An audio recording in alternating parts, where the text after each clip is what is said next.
Welcome to the Maria Liberati Show, where food meets art, travel, and life. So what does food mean to you? Well, this week's episode, I have as my special guest, Jayne Zanglein, who is the author of The Girl Explorers. And David Paige, he's one of our favorite guests. He has been here before. He's an author, and he also is the creator of one of my favorite shows, Diners, Drive-Ins, and Dives on the Food Network. So we're going to be discussing Jayne Zanglein's book.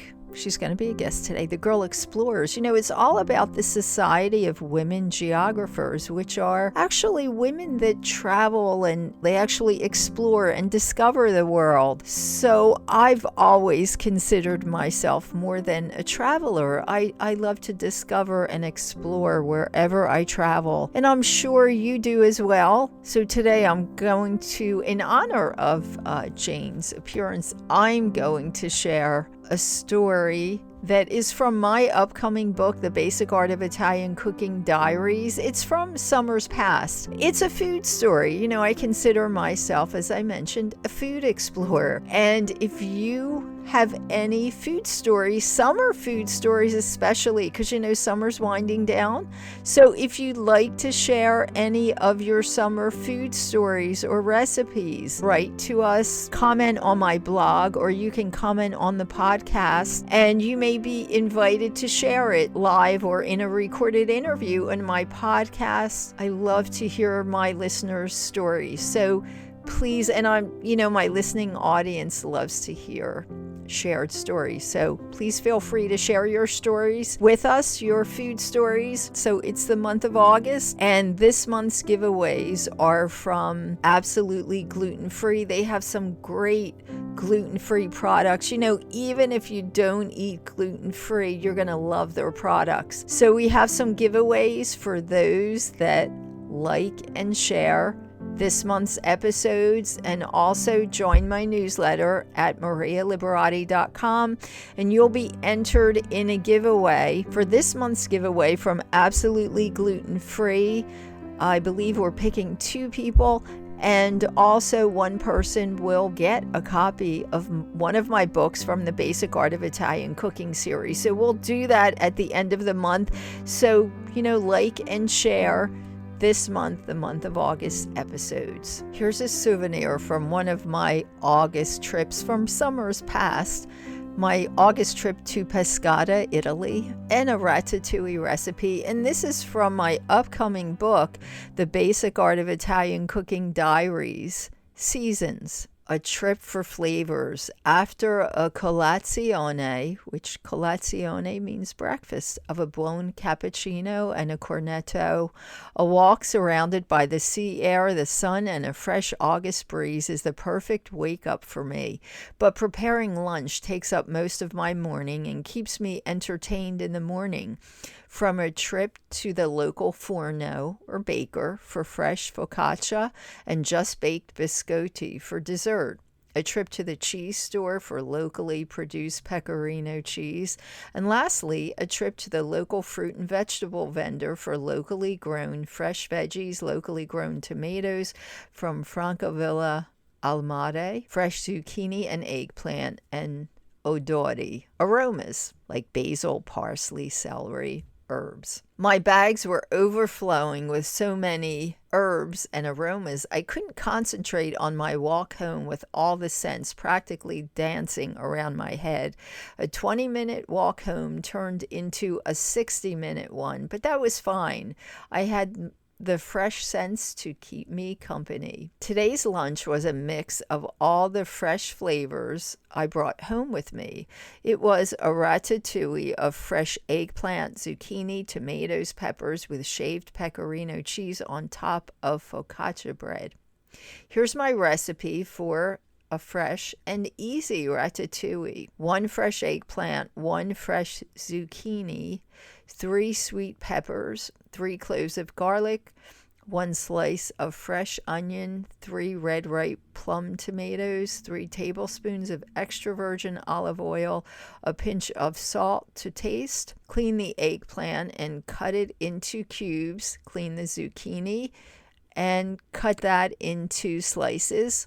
Clean the tomatoes and fillet the tomatoes. Remove the seeds from the peppers and chop the peppers. You can do a rough rustic chop. Place the olive oil in a saute pan. Place in the garlic whole and the onion slice. Saute for 30 seconds on low heat or until the onion and the garlic begins to turn golden. Place in the zucchini, eggplant, peppers, tomatoes, and freshly chopped parsley. Cover and stir with a wooden spoon about every 5 minutes. You're going to cook this way for 30 minutes. Cut the focaccia bread into serving sizes. Top the focaccia bread with the ratatouille and shave the pecorino cheese or Parmigiano Reggiano cheese on top and serve with a chilled white wine. And for more recipes and travel stories, you can get your copies of the Basic Art of Italian Cooking book series, the Gourmand World-winning book series. There's the Basic Art of Italian Cooking, Holidays and Special Occasions, the second edition, the Basic Art of Italian Cooking, Da Vinci Style, and the Basic Art of Italian Cooking. And then there are the coffee table books, the Basic Art of, there's the Basic Art of Coffee, the Basic Art of Cocktails, the Basic Art of Pasta, the Basic Art of Pizza, the Basic Art of Christmas Dinner, the Basic Art of Experiencing Venice, and the Basic Art of Creating a Tuscan-Style Wedding. You can get all of those books on marialiberati.com, on artoflivingprimamedia.com, and really anywhere books are sold online. And you can also find a lot of these stories on my blog at marialiberati.com. And today we have a special guest, Jayne Zanglein. She's the author of The Girl Explorers, but she has a really interesting background, and The Girl Explorers is a really fascinating book. But we're going to have Jayne tell us about everything. Jayne, thank you so much for being here. Oh, glad to be here. Jayne, I introduced you as the author of The Girl Explorers, but there's so much more in your background. Can you just tell us, tell my audience a little bit about yourself? Yes. So I started out my career as a music teacher, and then I became a lawyer, and I practiced law for 10 years, taught for 30 years, and always wanted to write a book that was not law related. I once sat next to this woman on an airplane, and she said, "Oh, you're writing a book?" And I said, yeah. And she said, and I thought that was, cool, set me apart from her. And she said, "Oh, I just finished a book. I'm a volcanist, like studying volcanoes. And there was a race to go up a volcano and all kinds of drama." And I thought, I want to write a book like that. So that's the impetus for The Girl Explorers. So that's where you got the idea. That was going to be my next question. So how did you get the idea about The Girl Explorers? Well, you are definitely one as well, right? Because you traveled to how many countries? 58 oh my goodness countries. Wow. And actually I just became a member of the Society of Women Geographers in you December. Did? Yes. I know the book. Actually, can you tell us a little bit? Is that what the book is about? The Society of Women Geographers, or what is it? What does it and what does it entail, the book? What's it about? It's about the founding of the Society of Women Geographers, when the All-Male Explorers Club banned women. They actually banned women when they were talking to the all-women Barnard College, an audience of all women, and they announced that there's nothing is worse than having a woman on an expedition, except perhaps two. So they banned it, and then 4 women got together. Well, actually, one woman got together with a fellow explorer. Her name was Blair Niles. And I originally really became attached to Blair Niles. She was a very big social advocate. She wrote about the prisoners on Devil's Island. She wrote about gays in Harlem. She just had a strong social conscience. And she was having tea with a friend of hers, Marguerite Harrison. Marguerite was the woman who produced the second ethnographic film. It was Nanook of the North is the first, and it was she traveled with this group of Iranian nomads across the mountains and filmed that. So they were talking and they were complaining. They were saying, you know, women have, when we get back from an expedition, all they want to know is, do we wear makeup? Do we have a love interest? What do we wear? And so they decided that men had an organization that they could join and meet fellow explorers. And that was something they were really missing, because there were very few women explorers at that point, and they were usually on an expedition alone.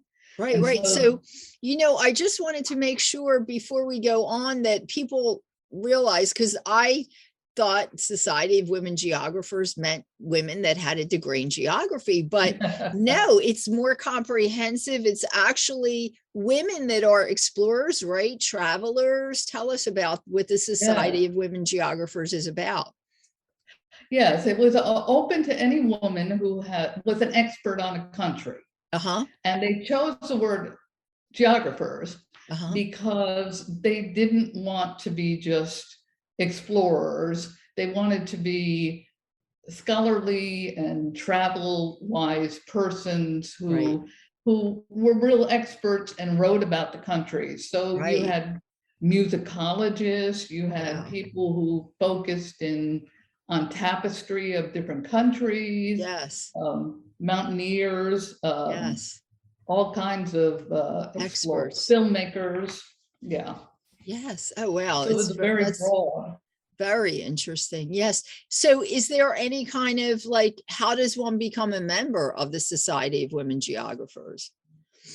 Well, in order to become a member, you have to show that you've traveled widely and become an expert on something. In my case, I was an expert on the founding of the society itself. And I traveled to 12 countries to show my expertise on the countries that I visited. I mostly traveled to those countries. I was following in the footsteps of one of the members, Blair Niles, and I wanted to experience what she experienced. Yes. Oh, wow. That's really, really very, very interesting. So tell us, I know, and how long has the Society of Women Geographers been around? It was founded in 1925 during that tea that they had. And then they got 2 more women involved. And within 2 years, they had a couple hundred members. Now they have 500 members. So, do they meet all around the world? Like, do they have like local chapters? How does that work? They have local chapters, but they do have meetings in different parts of the world. I think that one was maybe the last one, or the next annual is in Paris. So how, if one wants to become a member or find out about becoming a member, do they just go online and look up Society of Women Geographers? Yes, you go online. You have to be nominated by someone.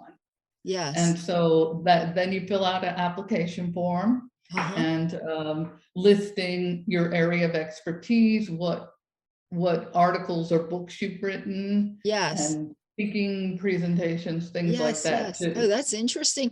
So the other interesting aspect, for me, I always think travel and food for me are almost one and the same.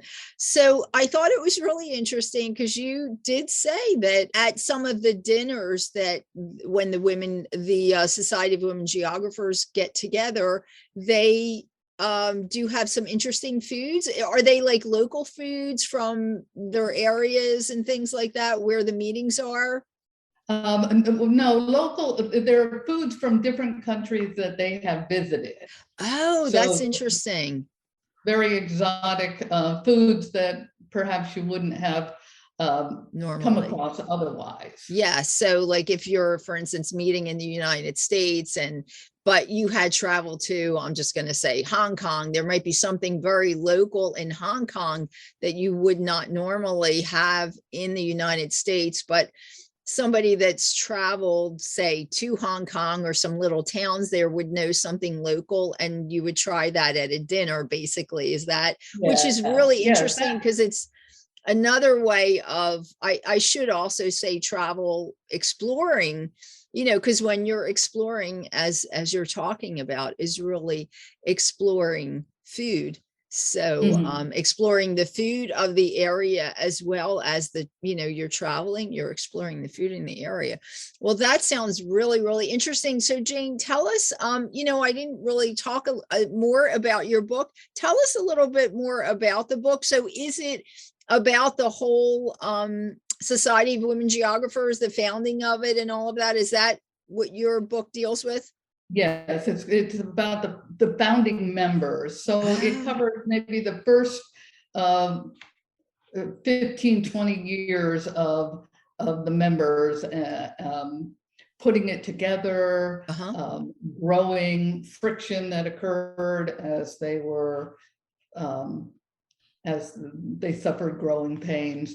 Some of the more famous members, Amelia Earhart was a member. You know what? I was just thinking her name came off the top of my head. I was about to say Amelia Earhart would have been a perfect member. So I would have just imagined, yes.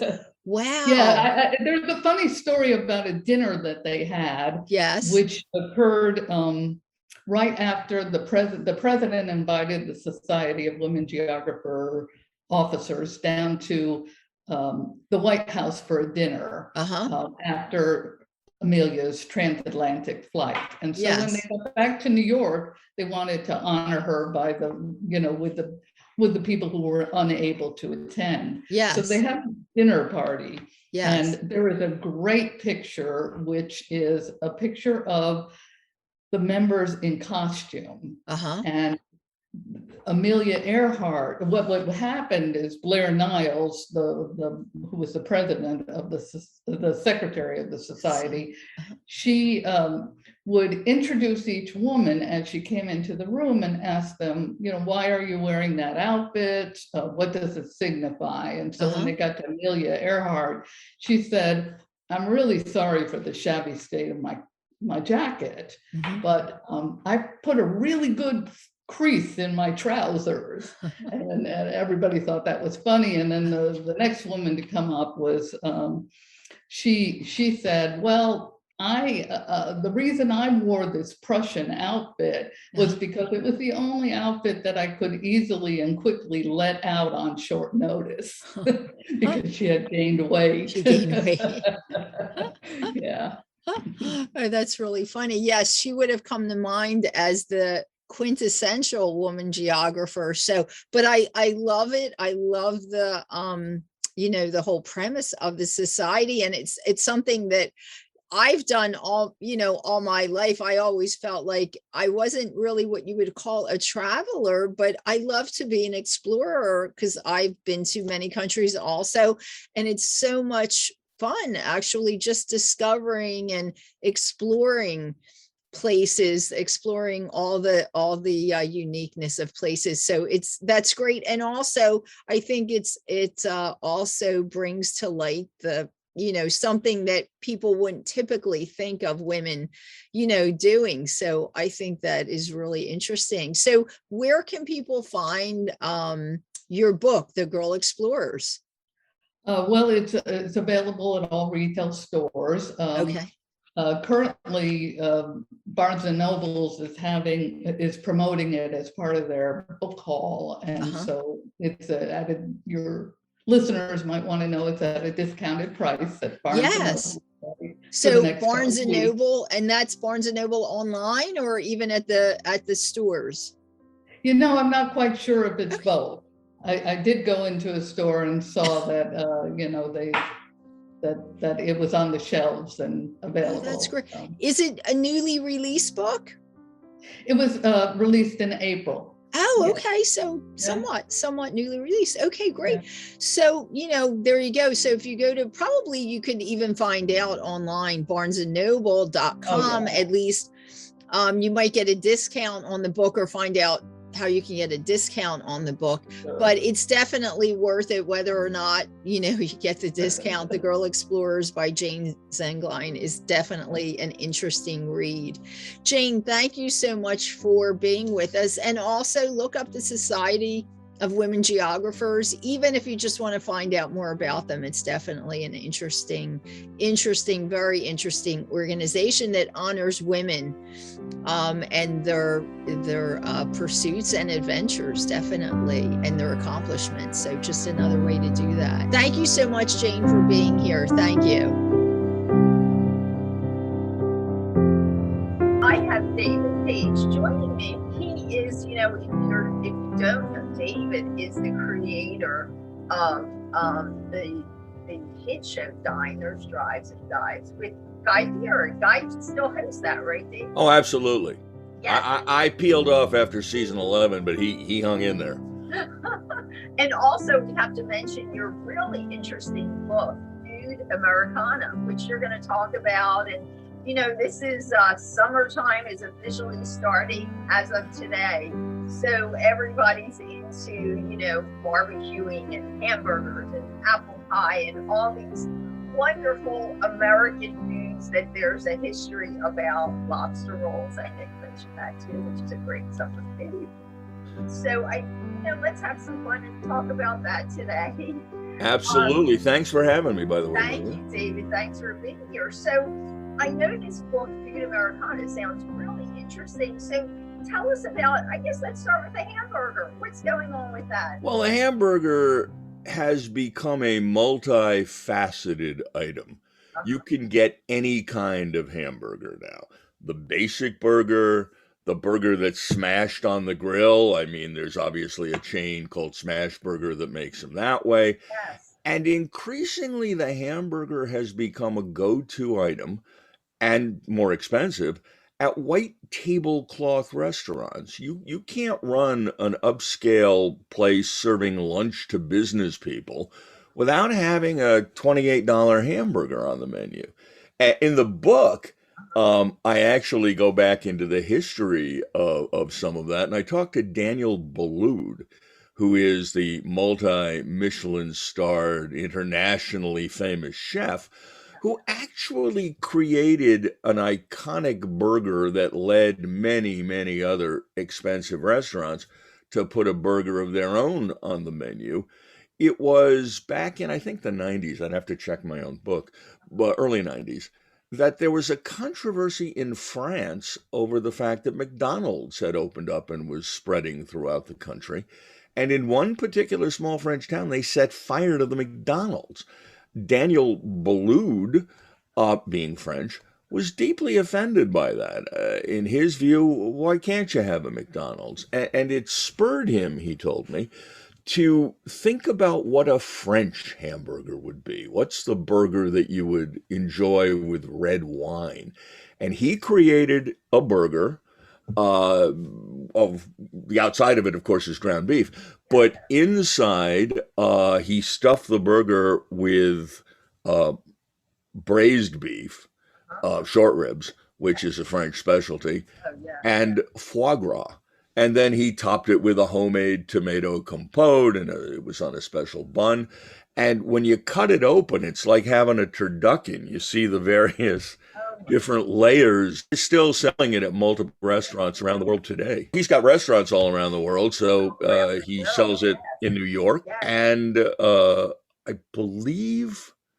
Now I'm gonna mess it up. I was gonna say Singapore. It may be Singapore and elsewhere.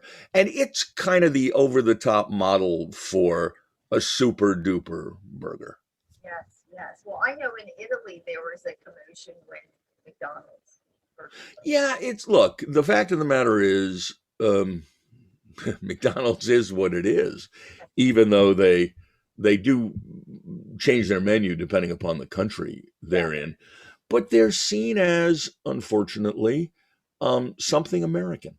Just as when we send what we've done to pizza back to the rest of the world, and when I say that, there's phenomenal pizza in America. There's been a renaissance in artisanal pizza.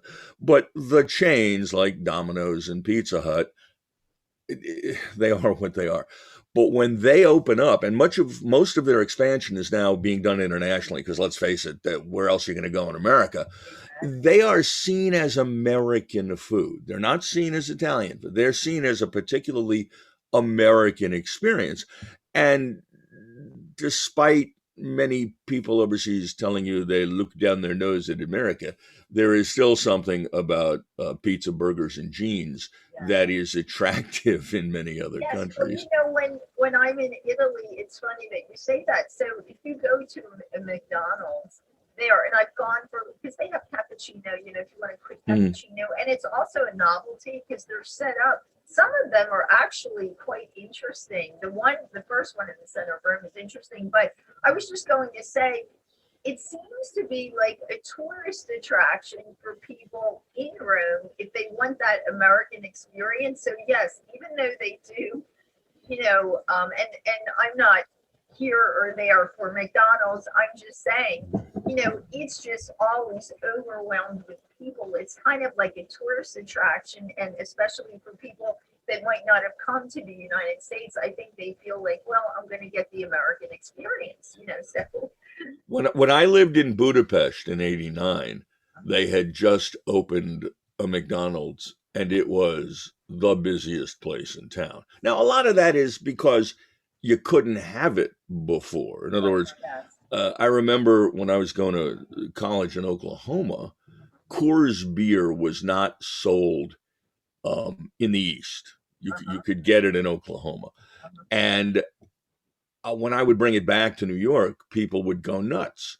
Now, Coors is a crappy beer, but because you couldn't get it, it was something to be. It's like In-N-Out Burger, which happens to be a good hamburger, but there's a legend around In-N-Out Burger because people cannot get it in the eastern part of the country. And if you go to LA, you got to have an In-N-Out Burger. And by the way, I'm one of those who does, but it's absence makes the heart grow fonder. Exactly. So tell us about some of the other interesting, the history of some of this Americana food, because as I was mentioning to you, I'm always telling people we do have, my specialty is Italian food and the history of that, but America, as you know so well, because you did this wonderful book on it, America does have history to some of their, interesting foods. So which I go into in great detail, but let's start with your specialty, pizza. Yes. In southern Italy at the time that migration began to the United States, the people coming here were dirt poor.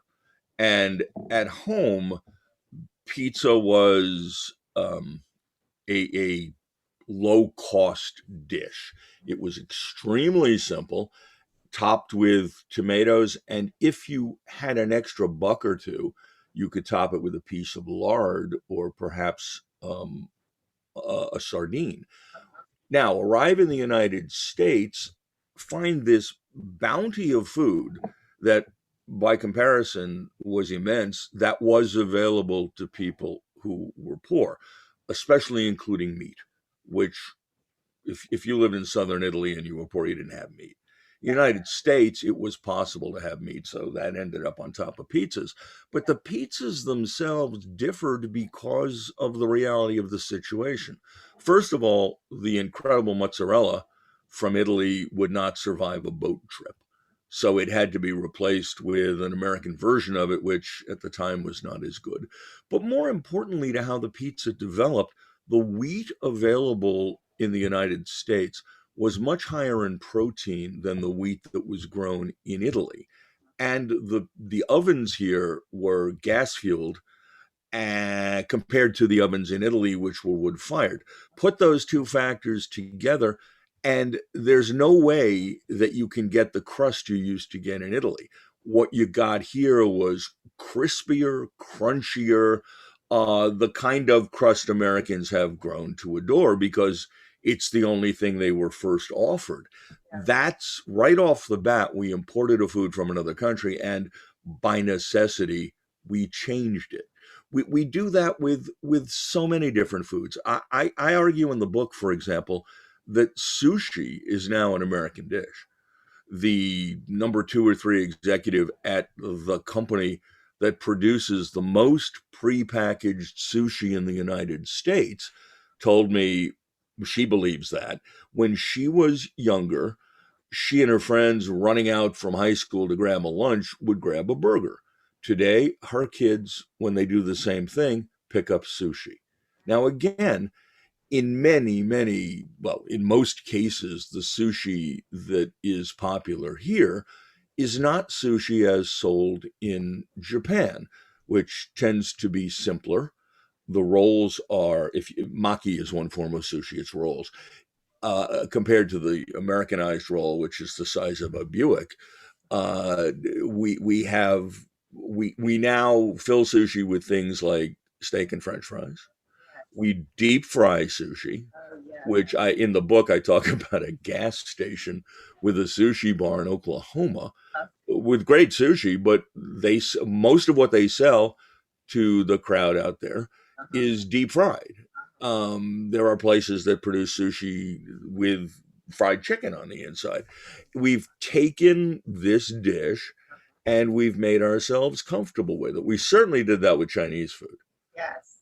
Although what you're seeing interestingly with Chinese food now and with other cuisines is that the weight and balance of immigration is such that there is now enough of a native Chinese population in the United States for Chinese restaurants to begin catering to them, not the non-Chinese majority of the US. So you're seeing for the first time, and it's been happening for a number of years, you're seeing the kind of food that is actually eaten in China. Some of which would be familiar to most Americans because there's a lot of dumplings, there's a lot of noodles. But I was taken to this massive food court in Flushing, Queens, in New York, an area that I was born in Flushing. At the time, it was Jewish and Italian. Now it's all Asian, mostly Chinese. And this was before the pandemic, but I'm certain that they've reopened. It was a massive hall with stand after stand after stand of people fresh making in front of you food as eaten in China. One amazing dish called dry pot, where you kind of pick your ingredients, sort of like a Chipotle, and it comes back mixed in a bowl, spicy as can be. But the difference is that it contains ingredients most Americans would turn their noses up at, like tendon or tripe or artery or duck blood. And if you just stretch your envelope a little bit, the food's incredible. I was taken there by a couple of young Chinese, a couple who were or had been students when they first came to the United States. One of them's like a physicist. And they were pointing out the things I should try. And it was just remarkable. And you're seeing on a much smaller basis, you're seeing something similar in Mexican food now, where all of American Mexican food came from the food of the norteños, the people in the north of Mexico who, after the Mexican-American War, to their shock and I presume horror, The border was redrawn and they were no longer living in Mexico. Now they were living in the United States. But it was there particularly evolved as Mexican American with all the changes that are employed with any new cuisine. These days, Mexico, like most countries, has regional cuisines, and they're all somewhat different. These days, given increasing immigration from other parts of Mexico, we're now seeing foods that had not traditionally been part of the Mexican American menu, such as mole, that incredible sauce based on chilies, often with the inclusion of Mexican chocolate, that is served on many things, but most traditionally on chicken, or actually, if you go back to Mexico eons ago, it would have been on turkey. But mole on chicken is just phenomenal. And the latest Mexican regional food that is really taken off across the U.S. is something called birria de res. Birria is stewed meat. Uh, Often served, originally served as goat in central Mexico, but birria de res is birria made of beef. And starting in Southern California a few years back, birria de res tacos, in which the beef is put on top of a tortilla. The tortilla is flipped over. It's put on the grill. It's braised on both sides, grilled on both sides, pardon me. And then it is served with a cup of the original cooking liquid, which is now called consomme, into which, like a French dip sandwich, you dip the taco.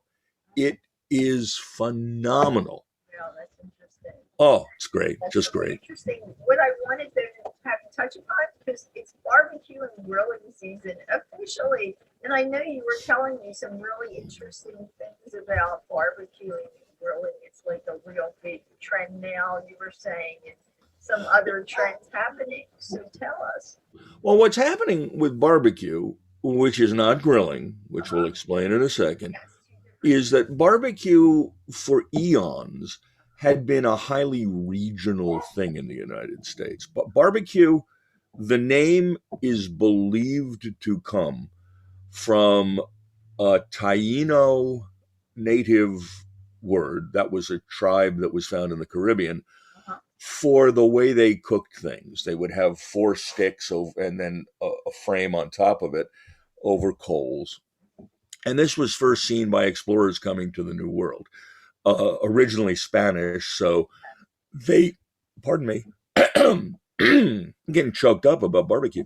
They transformed the native word into barbacoa, which then Englishified to barbecue. By definition, barbecue became in America the low and slow cooking of originally a whole animal over indirect heat from coals. Now, over time, it modified in a billion ways. For one thing, when the meatpacking industry figured out how to sell beef in parts as opposed to whole cows or sides of cows, it allowed different barbecue genres to focus on different pieces of the animal. Originally, you took a whole whatever and cooked it. Different forms of barbecue then were invented in different places. The tangy sauces of the Carolinas, and in the Carolinas there are different variations of those sauces. The sweet barbecue of Kansas City or St. Louis, the beef barbecue of Central Texas, which was generally brisket and sausage. And you used to look forward to going to a particular place. You know, if you wanted Memphis ribs, you went to Memphis. Well, a fascinating thing has happened over the past few years, and you can consider it good or bad depending upon your point of view. But all of those styles have now migrated. And there's an article in Texas Monthly right now about whether or not the Texas style brisket being made in North Carolina is good. But you got places like Smoke in Chicago where the owner traveled around the country, sampled different kinds of barbecue, and offers most of them in one place. So the good news is if you're not going to Memphis, you can probably get Memphis ribs in Utah. Yes. The bad news, if you're a purist, is that they're probably not going to be quite as good as they would have been in Memphis. We're seeing a lot of that kind of homogenization of regional foods of all kinds. I mean, you get a lobster roll anywhere now. I grew up in Western Massachusetts, and in the summer, we would go to Maine, and you looked forward to getting lobster in Maine. And it can be perfect there because you literally can eat it on a wharf where the boats come in and they haven't been shipped anywhere. But the lobster roll is now a national dish to a great extent because of a chef named Rebecca Charles, who put them on the menu at a restaurant she owned in New York because she was looking for she had to fill out this menu of sandwiches. She needed another sandwich. She had lived in Maine, so she added the lobster roll. It was there, not in Maine, that the media picked up on this wacky sandwich and publicized it. And now there are lobster roll franchises literally from coast to coast. And of course, a lobster roll is a wonderful summer dish. Yeah, oh, it Wonderful is. summer dish. So tell us now about grilling. I know my favorite thing to do is grilling. I love grilling vegetables and shrimp and corn, even sometimes fruits. So tell us, I know you were telling us the difference between the barbecue. Well, this isn't always true. Barbecue is what it is unless it isn't. Right. But barbecue supposedly is low and slow over indirect heat. Right. Grilling is fast and hot and right over the coals. Mm-hmm. And somehow we've come to call backyard grilling barbecuing. Yeah. It's not. But big deal. There's nothing better than a hamburger and some hot dogs and some vegetables on the grill, seared, flipped, and, the juice should be running down your chin. What people don't realize about grilling is you can grill almost anything. Yeah. Vegetables are a perfectly good example. There's the standard suspects: hot dogs, hamburgers, sausages. You can grill lobster tails, and they're wonderful. You can grill fish, and you should. The one thing with grilling is you really have to watch for flare-ups. If you walk away from the grill and the fat drips onto the coals or onto the gas jet, now all of a sudden you're enjoying blackened something when that may not have been part of the recipe. Of what you're doing, yes. Yeah. You're talking about summer foods. I haven't mentioned there's a real renaissance now in ice cream. Tell us about that. Yeah, there's been a real serious move toward artisanal ice cream. And let me back up.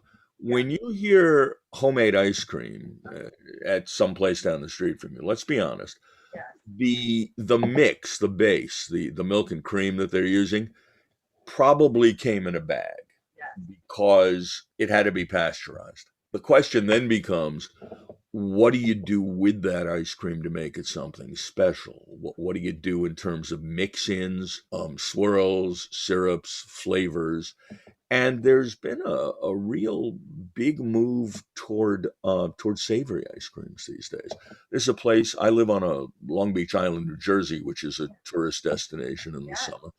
And our local handmade ice cream place has turned out lobster ice cream for a particular restaurant wanted it. Haven't had it, but it sounds interesting. There's a small chain, I was going to say on the West Coast, but they're now open in Miami, called Salt and Straw, that approaches ice cream completely from an haute cuisine fashion and makes incredibly complicated. The owner told me the number of ingredients is limited only by the number of hands they can get around the ice cream machine to put stuff in. But he also hand makes all of the ingredients, which is, to me, when someone says they're artisanal ice cream, if they're making their own ingredients, because, a fudge brownie as made to eat as a fudge brownie doesn't perform well in ice cream because the temperature and being surrounded by a form of liquid turns the brownie into. At Salt and Straw, they figured out how to make a brownie specifically to put in ice cream. And their stuff's incredible. They started in Portland. They worked their way down the West Coast. Now they're either open or about to open in Miami. The pandemic kind of messed with their plans. But the thing about ice cream is it covers everything. You can get the cheap industrial gallon of vanilla at the supermarket.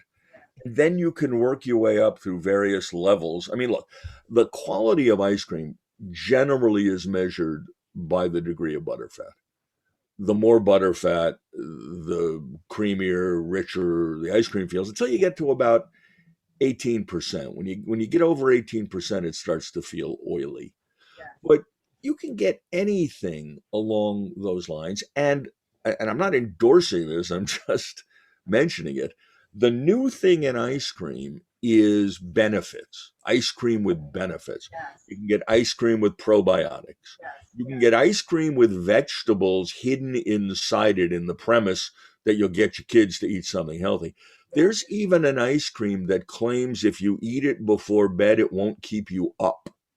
Now, I did not know that ice cream before bed would keep you up, but it's called My nightshade. favorite way to make ice cream, because I'm doing this plant-based stuff now, Yeah. just get overly mature bananas and you whip them, and it's just unbelievable. You freeze it, you can put in whatever ingredients you want, and you probably can do, kale and whatever else you want to, but yes, that is, it's really interesting. But so people can also enjoy some artisan ice cream for their summer then. That's really interesting. I know in Italy, they were doing an ice cream with Parmesan, the milk that is used for Parmigiano Reggiano cheese. Think about that, because salted caramel is a terrific flavor because it balances sweet and salt. Oh, yeah. The Parmesan would be, I had some phenomenal Parmesan the other day.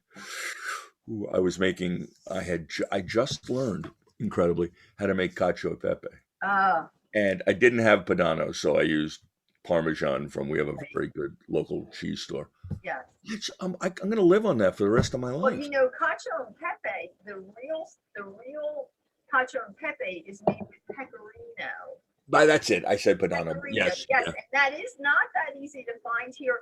The real pecorino from Abruzzo, which is where that dish comes from also, although they do it in Rome, it's like a big specialty. Well, they claim it's Roman, but okay. Sometimes you can find that pecorino from the Roman. Yeah, not on a small barrier island with one cheese store. Yes. Well, you can find that, but yeah, cacio e pepe. What a dish!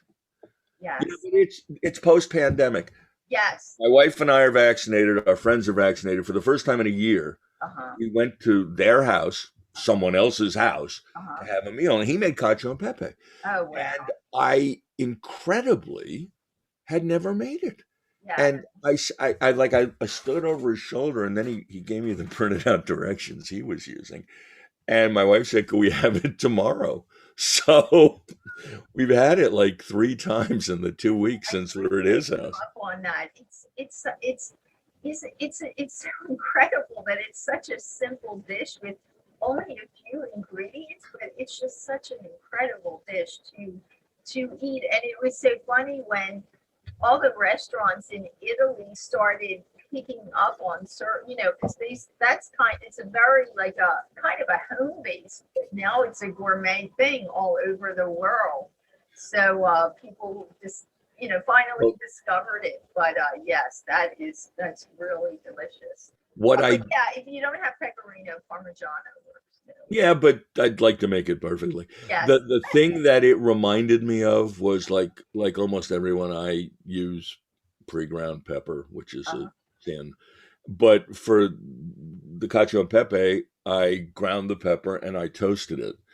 And the difference between fresh ground and toasted, well, first of all, when you toast any spice, it's just something special.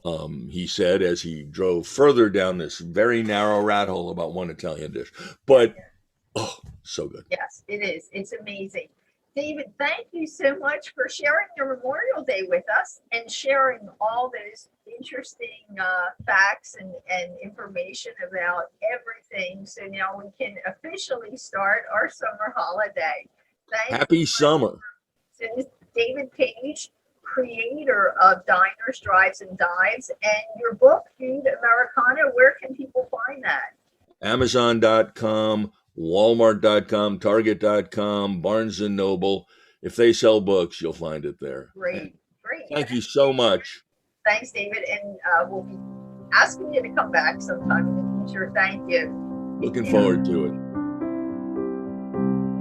Thanks for listening to the Maria Liberati Show, where food meets art, travel, and life. This is Maria Liberati. A special thanks to my producer, Britton Roselle, my production intern, Allie Troy, and this week's guest, David Paige and Jayne Zanglein. And don't forget to share and like August episodes, and you'll be entered in a giveaway for products from Absolutely Gluten-Free. They make some great products. Even if you don't eat gluten-free, you'll love their products. And we're also doing a giveaway at the end of the month for a copy of one of my books from the Basic Art of Italian Cooking series. So all you have to do is like and share episodes for the month of August, and also sign up for my newsletter at marialiberati.com, and you'll be entered in the giveaway, and we'll be picking a winner at the end of August. And you can find me at twitter.com.